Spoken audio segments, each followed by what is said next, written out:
ବର୍ତ୍ତମାନ ଯାହା ସୂଚନା ମିଳୁଛି ରାଜ୍ୟରେ ତଳମୁହାଁ ପାରଦ।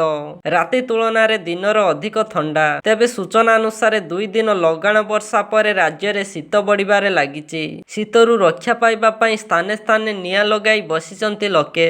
ବର୍ତ୍ତମାନ ରାଜ୍ୟରେ ରାତି ତୁଳନାରେ ଦିନର ତାପମାତ୍ରା ସ୍ୱାଭାବିକଠାରୁ କମ୍ ରହିଛି।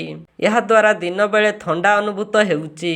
ମାତ୍ର ରାତିରେ ଯେଉଁ ପରିମାଣରେ ପାରଦ ଖସିବା କଥା ତାହା ହେଉନଥିବାରୁ ରାତିରେ ବିଶେଷ ଥଣ୍ଡା ଅନୁଭୂତ ହେଉନଥିବା ଦେଖିବାକୁ ମିଳିଛି।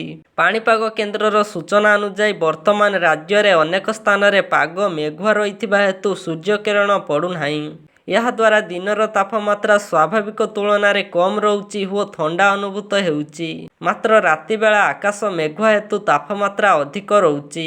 ବର୍ତ୍ତମାନ ରାଜ୍ୟରେ ରାତିର ତାପମାତ୍ରା ଅନେକ ସ୍ଥାନରେ ସ୍ୱାଭାବିକଠାରୁ 5 ଡିଗ୍ରୀ ପର୍ଯ୍ୟନ୍ତ ଅଧିକ ରହିଥିବା ବେଳେ ଫୁଲବାଣୀରେ ଏହା 7 ଡିଗ୍ରୀ ଅଧିକ ରହିଛି। ତେବେ ଆକାଶରୁ ମେଘଖଣ୍ଡ ହଟିବା ପରେ ରାତିରେ ତାପମାତ୍ରା ହ୍ରାସ ପାଇବ ବୋଲି ପାଣିପାଗ କେନ୍ଦ୍ର କହିଛି। ଏଥିପାଇଁ ଆସନ୍ତା 2ରୁ 3 ଦିନ ମଧ୍ୟରେ ରାଜ୍ୟରେ ବିଭିନ୍ନ ସ୍ଥାନରେ 5 ଡିଗ୍ରୀ ପର୍ଯ୍ୟନ୍ତ ତାପମାତ୍ରା ହ୍ରାସ ହେବ ବୋଲି ପାଣିପାଗ କେନ୍ଦ୍ର କହିଛି। ଅନ୍ୟପଟେ ଆସନ୍ତା 2 ଦିନ ମଧ୍ୟରେ ଆଭ୍ୟନ୍ତରୀଣ ଓଡ଼ିଶାରେ ଅନେକ ସ୍ଥାନରେ ସ୍ୱଳ୍ପରୁ ମଧ୍ୟମ ଧରଣର କୁହୁଡ଼ି ହେବ ବୋଲି ପାଣିପାଗ କେନ୍ଦ୍ର ଆକଳନ କରିଛି।